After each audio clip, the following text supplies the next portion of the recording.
My name is Tyler Grant. The first thing Barbara Cooper ever said to me was, "You're late." I stopped pushing my shopping cart and looked around the parking lot. There was nobody else nearby. Just me. And a small elderly woman standing beside a silver sedan, staring directly at me.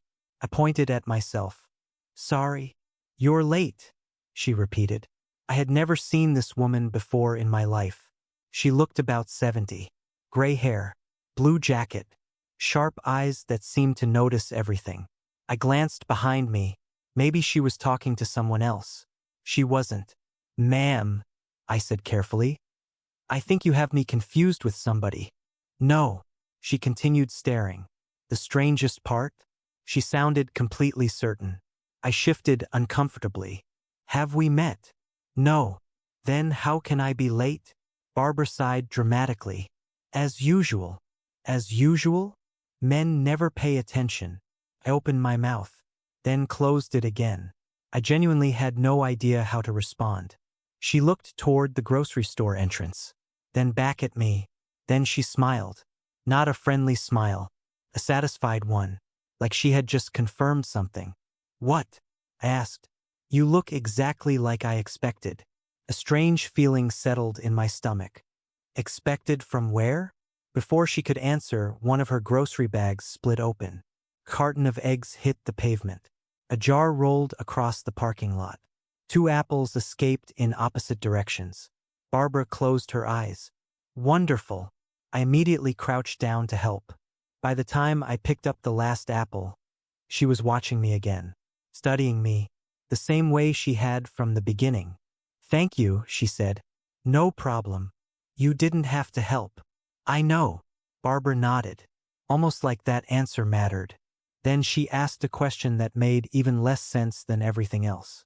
"Are you married?" I nearly dropped the apples. "What?" Simple question. Not a normal one. Answer it anyway. I laughed despite myself. "No." She nodded, then smiled. Again. That same satisfied smile. Oh, good. Something told me I wasn't going to like whatever came next. And unfortunately, I was right. "Good." I stared at her. "Why is that good?" Barbara picked up one of the apples from my hands. "Because it means I don't have to feel guilty." That answer somehow raised even more questions. "Guilty about what?" "You ask too many questions. You're the one being weird." She considered that, then nodded. "Fair." For a moment I thought she might actually explain herself. Instead, she handed me 2 grocery bags. "Walk me home." "What?" "You heard me." I looked at the bags, then at her, then at the parking lot. "You don't even know me." "I know enough." "That's not concerning at all." Barbara started walking.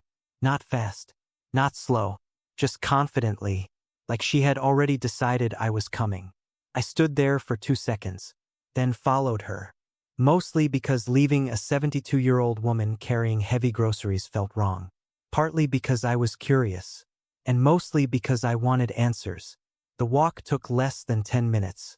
Long enough for me to learn 3 things. First, Barbara talked to everyone. Every person we passed seemed to know her. Second, Barbara had an opinion about everything. The weather, the traffic, the mayor, a dog named Charlie. Nothing escaped judgment. And third, she still hadn't answered a single one of my questions. Not one. Every time I asked something, she changed the subject. Expertly, like she'd spent decades practicing. When we reached her house, I finally stopped on the front walkway. A small white house, flower beds, blue shutters, the kind of place that immediately felt welcoming. Barbara unlocked the front door, then turned toward me. "Coffee." It wasn't a question. "I should probably get going." "Nonsense. I barely know you. That's what coffee is for." I laughed. She was impossible. Absolutely impossible.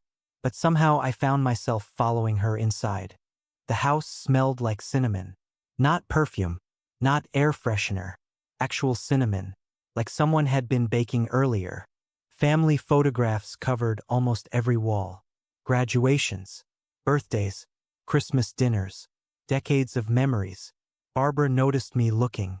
"That's my daughter," She pointed toward a photograph on a nearby shelf. Without thinking, I looked, and immediately understood why. The woman in the picture was beautiful. Early 30s, dark hair, bright smile, standing beside Barbara with one arm around her shoulders. Something about the photo felt warm, comfortable, real. I smiled politely. "Your daughter." Barbara nodded. "Hannah." Then she looked at me, very carefully, almost like she was studying my reaction. That strange feeling returned. The one I'd felt in the parking lot. "Okay," I said slowly. "What exactly is going on?" Barbara looked genuinely innocent, which somehow made me trust her even less. "What do you mean?" "I mean, you've spent 30 minutes acting like you know something I don't." Barbara smiled. Again, that same smile. Then she opened a kitchen drawer, pulled out a photograph, and handed it to me. I looked down. The picture showed a man, maybe 35, dark hair, similar build, similar height. For 1 second, I thought I was looking at myself. Then I realized it wasn't me. Not even close. But I understood why Barbara kept staring. The resemblance was impossible to miss. I slowly looked up. Barbara was watching me, waiting. "Who is this?" Her expression softened for the first time. The teasing disappeared completely. "He was my husband." The room suddenly felt different, quieter, more serious. I looked back at the photo, then at her, then back at the photo, and now I could see it. The smile, the eyes, the posture. The resemblance wasn't exact, but it was enough. Enough to stop me cold. "He passed away 8 years ago," Barbara said quietly. For a moment neither of us spoke. Then she surprised me again. "You're the first person I've met who reminds me of him." I didn't know what to say, so I told the truth. "I'm not sure if that's a compliment." A small laugh escaped her. "It is." Then she smiled sadly. "And he would have helped me pick up those groceries too." For the first time since meeting Barbara Cooper, I understood why she'd been looking at me that way. I stayed for another 20 minutes. Not because I planned to, because leaving suddenly felt rude. Barbara made coffee. I sat at the kitchen table. And for the first time since we'd met, the conversation became normal. No strange questions. No mysterious comments. No matchmaking. At least not openly. We talked about her husband. His name had been Richard. They'd been married for 43 years. 43. The number surprised me. Not because it was long. Because of the way Barbara talked about him. Not like someone who had lost him yesterday. Not like someone who had forgotten him either. She talked about him like he was still part of the house. Still part of her life. Just living somewhere else. When I finally stood to leave, Barbara walked me to the front door. "Thank you for helping me." "You're welcome. I mean it." "So do I." She smiled. Then her eyes narrowed slightly. That worried me immediately, because every time Barbara got that look, trouble followed. "What?" "Oh, nothing." "Barbara." "Nothing. You have the face." "What face?" "The face that means you're about to do something." She laughed. A full laugh this time. Then waved me away. "Go home, Tyler." I should have known that wasn't the end of it. The next evening my phone rang. Unknown number. I almost ignored it. Almost. "Hello, Tyler." A woman's voice. Warm. Confident. Familiar. I immediately sat up straighter. "Hannah." There was a pause. Then a laugh. "Good guess." My heart sped up slightly. Which was ridiculous. We hadn't even met. "Not really." "I hope you don't mind," she said. "My mother gave me your number." Of course she did. I looked toward the ceiling. "That sounds illegal." "It probably is." We both laughed. And just like that, the conversation felt easy. Natural. The way good conversations do. "I wanted to thank you." "For what?" "For helping her." I smiled. "She seems perfectly capable of taking care of herself." That's exactly the problem. The affection in Hannah's voice was impossible to miss. "She hates asking for help." I noticed. Most people don't stick around. Something about that sentence caught my attention. Most people don't stick around. I wasn't sure why, but it felt important. Before I could think about it further, Hannah changed the subject. How bad was she? I laughed. On a scale of 1 to 10? Yes. 14. That sounds right. For the next 20 minutes we talked. About nothing. And somehow everything. Books, work, movies, the town, Barbara. Mostly Barbara. When the call finally ended, I looked at the clock. 38 minutes. Felt like 10. 3 days later, I saw Hannah for the first time. Actually saw her. Not in a photograph. Not through a story. In person. And somehow Barbara was responsible again. I should have guessed. I was leaving work when my phone buzzed. A text message from Barbara. Emergency. I stared at it. Then replied. What happened? The answer came immediately. Bye. I blinked. Pie? 5 seconds later, another message arrived. Just get here. Against my better judgment, I drove to Barbara's house. When I arrived, the front door was already open. I stepped inside and immediately smelled cinnamon, then apples, then something burning. Barbara. In here. I followed the voice into the kitchen and stopped. A woman stood beside the counter holding a mixing bowl. Dark hair, green eyes, jeans, light sweater, exactly like the photograph, only prettier, much prettier. For a second, neither of us spoke. Then she smiled, and suddenly I understood why Barbara had been so determined to get me through that front door. You're Tyler. I laughed. And you're Hannah. Barbara pointed triumphantly from across the kitchen. See? Both of us turned toward her. What? She asked innocently. I had a feeling my life was about to become much more complicated. Complicated? Hannah raised an eyebrow. That's a strong reaction for someone you've known for 30 seconds. I've known your mother longer than that. Fair. Barbara pointed a wooden spoon at both of us. Stop talking and help. Help with what? I asked. The pie. I looked at the oven, then at the mixing bowls, then at the flour covering half the kitchen. This looks less like baking and more like a crime scene. Hannah laughed. Barbara did not. I dropped the first pie. How? Gravity. That's not an explanation. It is if you're 72. For the next hour, the three of us worked together. Or tried to. Barbara gave instructions. Hannah corrected them. I mostly stayed out of the way. At one point, Barbara insisted she could carry a heavy pan by herself. At another point, Hannah confiscated a knife from her. Neither seemed surprised by this. Clearly, it wasn't their first argument. Watching them together was strangely enjoyable.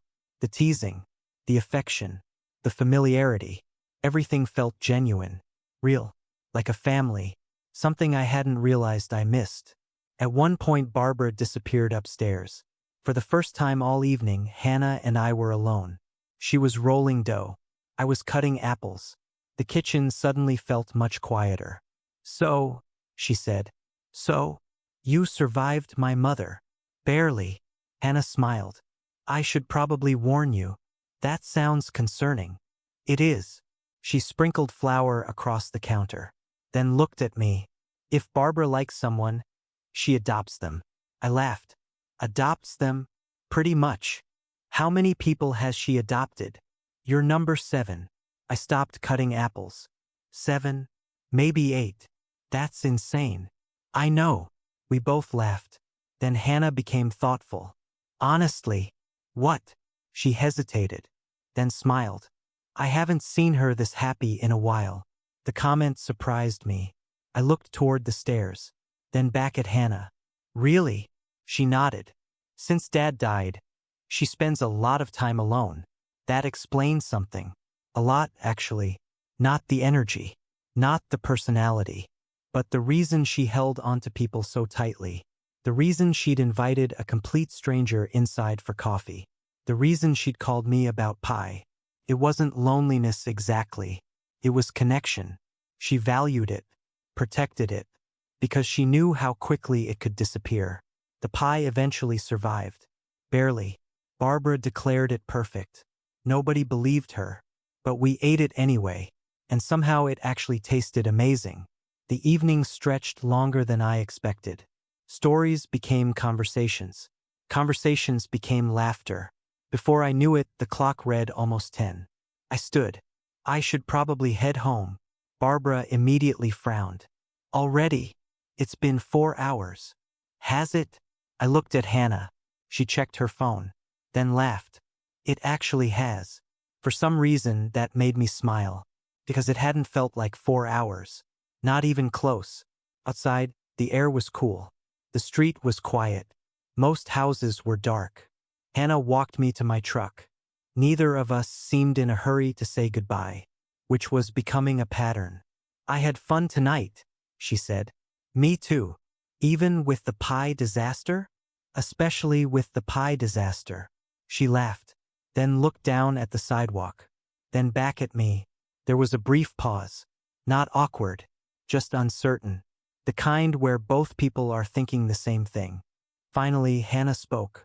Would it be weird if I invited you to dinner sometime? My heart immediately sped up, which was becoming another pattern. I was actually hoping you would.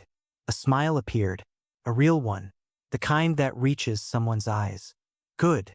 For a moment, neither of us looked away. Then a voice suddenly shouted from inside the house. I can still see you too. Both of us jumped. Barbara. Of course. Hannah covered her face. I started laughing. The porch light turned on, then off, then on again. Barbara was clearly enjoying herself. Hannah shook her head. I'm so sorry. Don't be. I looked toward the house, then back at Hannah. Honestly, I'm starting to understand why everyone in town knows her. Hannah laughed, and standing there beneath the porch light, watching her smile, I realized something. Helping Barbara with those groceries had been the most unexpected thing to happen all year. And somehow, it was turning into the best thing too. Dinner happened 3 nights later. Not because either of us wanted to wait. Because life got in the way. Work, schedules, the usual excuses adults collect over the years. Still, by Wednesday evening, I found myself standing outside a small Italian restaurant checking my reflection in the window. Immediately regretting it. I was 35, not 17. Yet somehow I felt more nervous than I had in years. Then Hannah appeared, and the nerves somehow got worse. She wore a simple dark green dress. Nothing flashy, nothing designed to impress, which somehow made her impossible to ignore. When she smiled, I completely forgot whatever clever greeting I'd planned. Hi. Very smooth. Hannah laughed. Hi. Thankfully, she seemed just as nervous. That helped. A little. Dinner started easily, the way our conversations always seemed to. One topic became another, then another. Hours disappeared. At one point, I noticed the couple at the next table had arrived after us, finished before us, and left before us. We were still talking. At another point, Hannah mentioned a bakery, not casually. The way someone talks about something important, something personal. You bake? I asked. Her eyes lit up immediately. That was my first clue. No, I laughed. No, I obsess. That's different. Very. She smiled, then explained. For the past 2 years, she'd been saving money to open a small bakery downtown. Not a chain, not a franchise. Her own place. Fresh bread, pastries, coffee, the kind of neighborhood bakery where people actually knew each other. The more she talked, the more animated she became, the more passionate. And honestly, I couldn't stop watching. Not because of the bakery, because of her. People become different when they talk about something they truly love. And for the first time that evening, I saw that version of Hannah. The one with dreams. The one willing to risk failure. The one who hadn't given up. It was attractive. More attractive than I expected. Then something changed. Subtly. But enough for me to notice. The smile faded slightly. The excitement dimmed. What? Hannah looked surprised. What do you mean? You made a face. I did not. You absolutely did. For a second she looked away. Toward the window. Toward the street. Anywhere except me. Then she sighed. The opening is next month. That's good. It should be. The way she said it told me everything. Something was wrong. What happened? For a moment she didn't answer. then finally said, "My contractor quit." I blinked. "What?" "3 weeks before opening." "Why?" "He got a bigger project." I sat back. That was bad. Very bad. Even I knew that. "Can you replace him?" "I'm trying." The frustration in her voice was impossible to miss. "I've spent 2 years planning this." I could hear it now. The fear underneath the frustration. Not fear of losing money. Fear of losing a dream. And that felt very different. When dinner ended, we walked outside. The city lights reflected on the wet pavement. A light rain had started falling. Neither of us seemed ready to go home. So we walked. No destination. No plan. Just talking. At one point, Hannah stopped in front of an empty storefront. Large windows. Fresh paint. A simple sign above the door. "Cooper's Bakery." I looked at it. Then at her. "This is it." She nodded. The smile returned. Smaller this time, but real. I walked closer to the window. The place wasn't finished, but I could already imagine it. Customers. Coffee. Morning conversations. Life felt real. And suddenly I understood why she cared so much. This wasn't just a business. It was something she'd built piece by piece.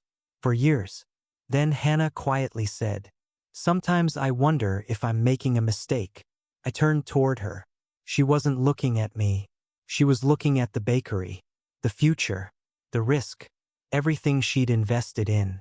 And for the first time since meeting her, I realized Hannah Cooper wasn't afraid of failing. She was afraid of getting this close to her dream and losing it.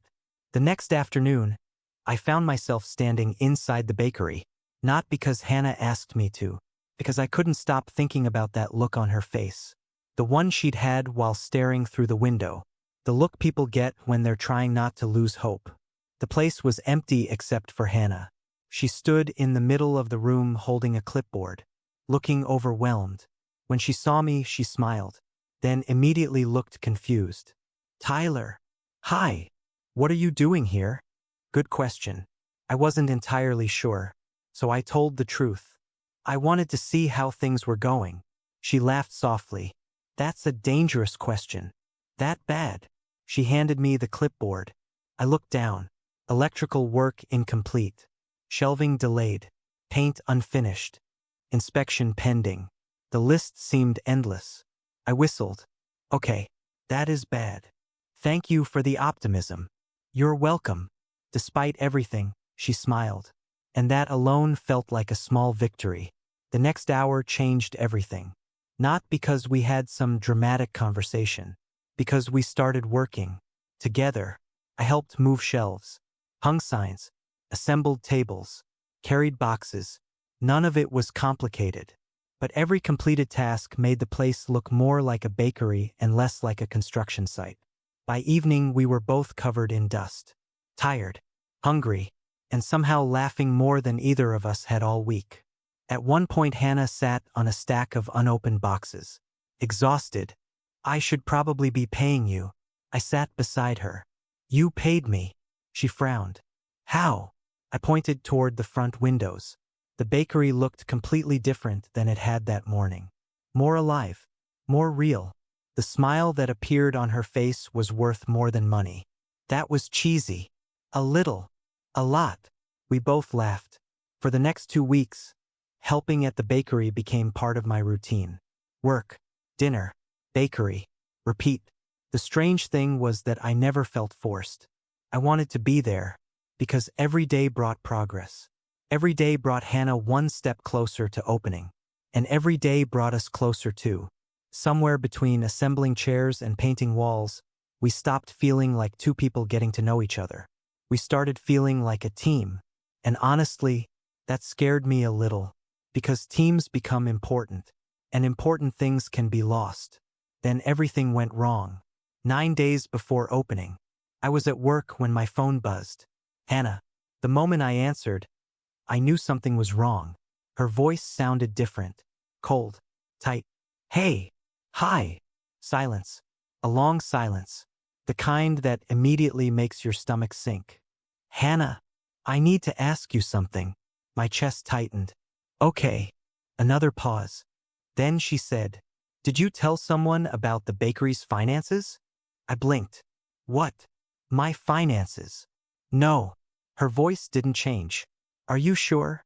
"Of course I'm sure." I stood up, completely confused. "What happened?" Another silence. Then, "My bank manager called me this morning." I frowned. "Okay." He knew things I've only discussed with 3 people. A knot formed in my stomach. Because I already knew where this was going. And I hated it. "Hannah, one of those people was you." The words landed harder than they should have.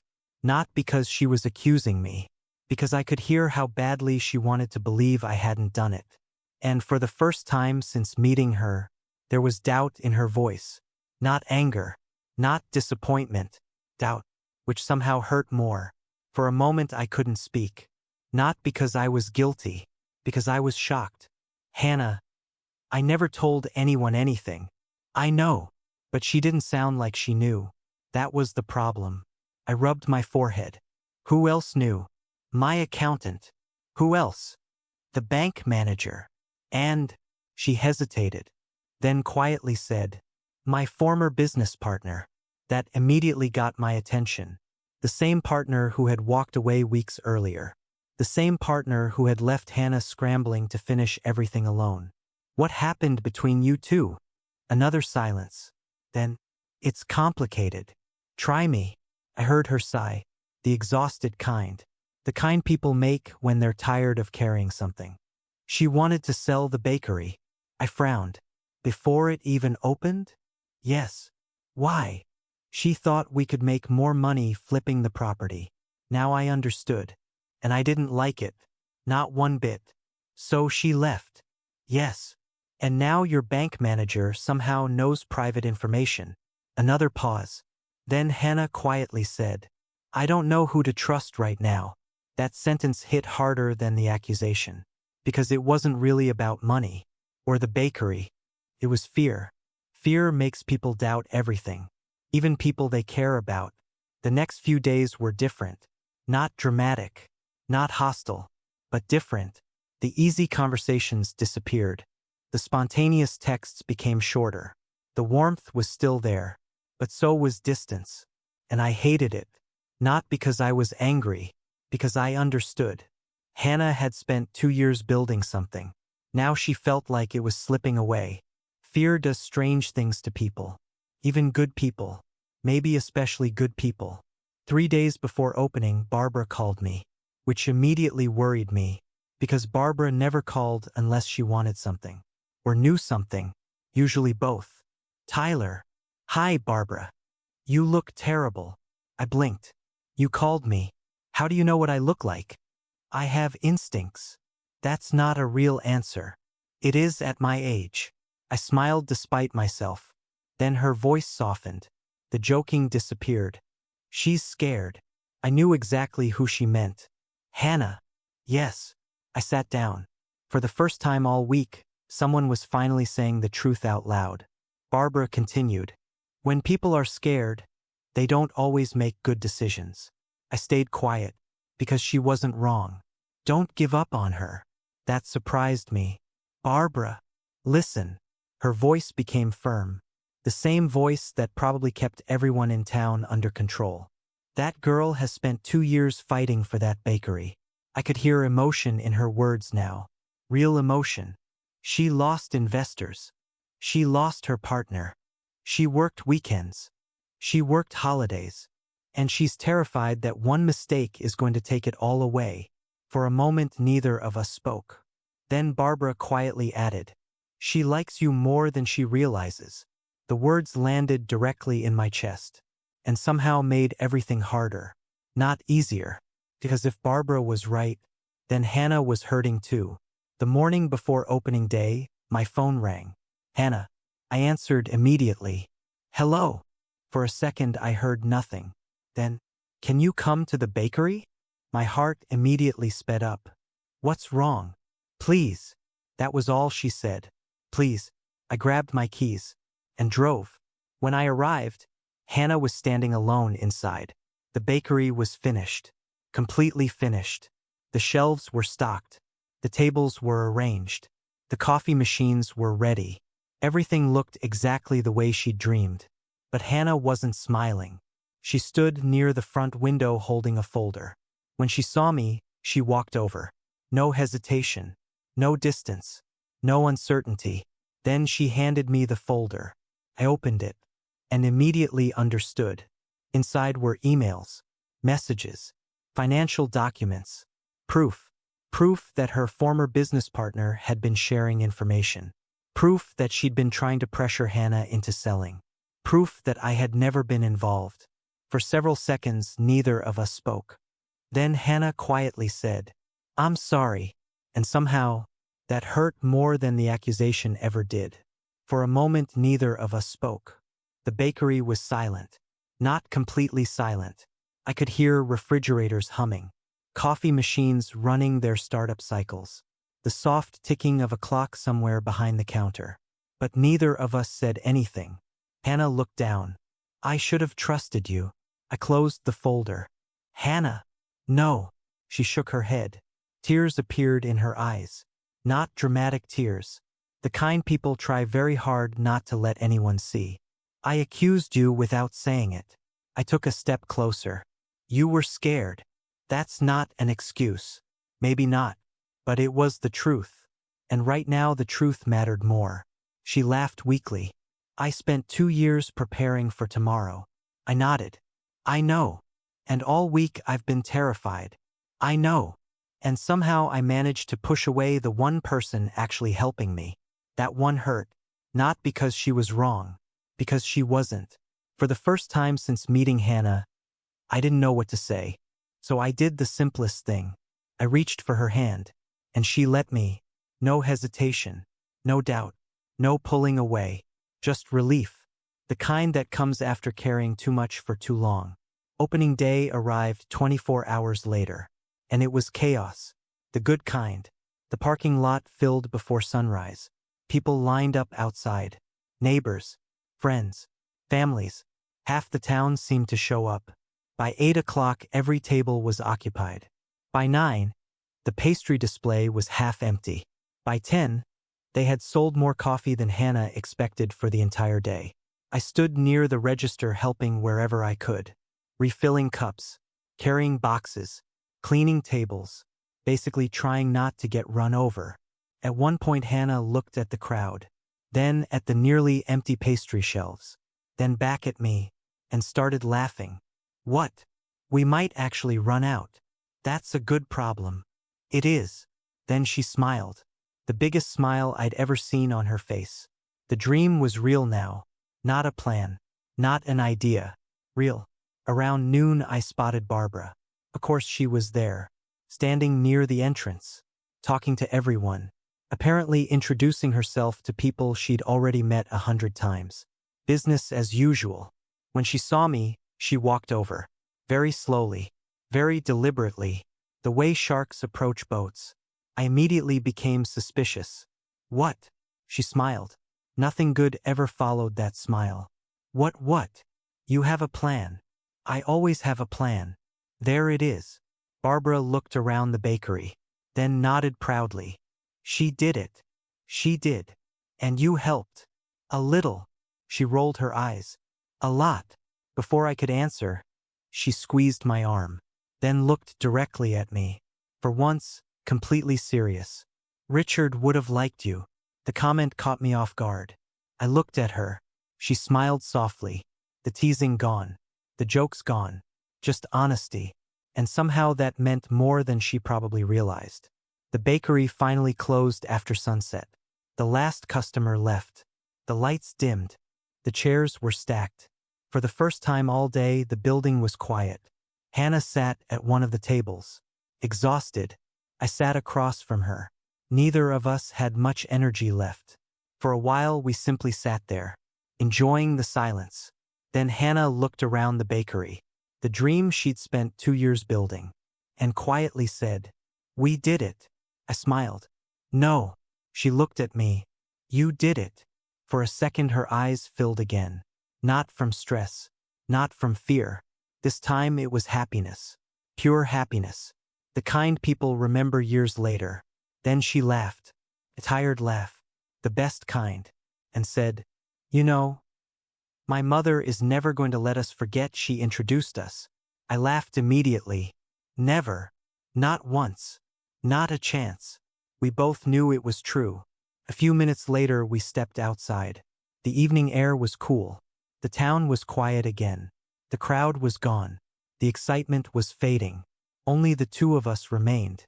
Hannah looked at the bakery, then at me, then smiled. "Can I ask you something?" "Sure. Remember the day you helped my mother with her groceries?" I laughed. "How could I forget?" She stepped closer, close enough that neither of us needed to raise our voices. "What if you had just kept walking?" I thought about it. The broken grocery bag, the apples, the coffee, the pie, everything that happened after. Then I smiled. "I guess I'd have missed the best thing that happened to me all year." For a moment she just looked at me. Then she kissed me. No audience. No dramatic music. No perfect movie ending. Just two people standing on a quiet sidewalk after a very long day. And honestly, that made it perfect. Across the street, a car horn suddenly sounded. We both turned. Barbara sat behind the wheel, grinning, waving enthusiastically. I started laughing. Hannah covered her face. And at that moment I realized something. Maybe Barbara Cooper had been right from the very beginning. Maybe I really was late. Just not to meet her. To meet Hannah.